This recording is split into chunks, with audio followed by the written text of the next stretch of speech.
OBC आंदोलक नवनाथ वाघमारेंचा सरकारवर निशाणा आहे। सरकार ओबीसी आंदोलनाकडे दुर्लक्ष करतं असा आरोप त्यांनी केलाय। 54 लाख मराठा कुणबी नोंदी खोट्या आहेत असं वाघमारे म्हणतायत। जरांगेंच्या आंदोलनाला रेड कार्पेट टाकलं जातं। आमच्या आंदोलनाकडे लक्षही द्यायला सरकारला वेळ नाही असा वाघमारे हल्लाबोल करतायत।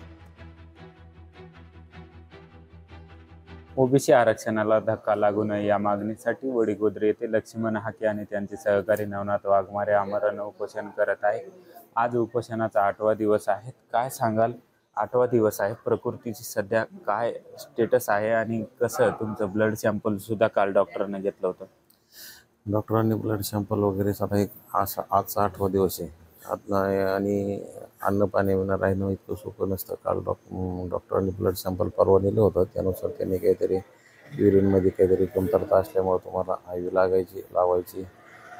लावण्याची गरज आहे असं ते वारंवार काल 2-4 तास तिथं विनंती करत होते। परंतु आपण आमच्या याच्यावर ठाम आहे। आमची जोपर्यंत राज्य सरकार दखल घेत नाही आणि राज्य सरकार जोपर्यंत आमच्या मागण्यासाठी येत नाही तर आम्हाला कुठेतरी विचारपूस करण्यासाठी, तोपर्यंत आम्ही म्हणजे उपचार घेण्यासाठी म्हणजे घेणारच नाही आहोत।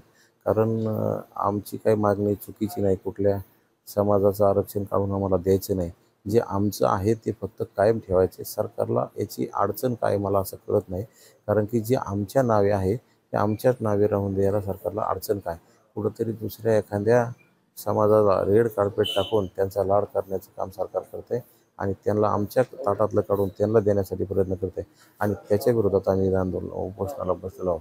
आमची एकच मागणी होती, आता नेहमी तुम्हाला सांगतो किंवा 29% आरक्षणाला धक्का नाही लागला पाहिजे। आमचं 29% असणारं आरक्षण कायम आहे असं आम्हाला लेखी आश्वासन देत नाहीत आणि जे त्यांनी खोटं बोलतात वारंवार मुख्यमंत्री की आम्ही मराठा समाजाला आरक्षण देताना ओबीसी समाजाच्या आरक्षणाला धक्का लावणार नाहीत, तर ते कसं धक्का लावणार नाहीत हे एक आम्हाला सांगावं, त्यानंतरच आम्ही उपोषण सोडू। लोकशाही मराठी ऐका, पहा, जागरूक रहा।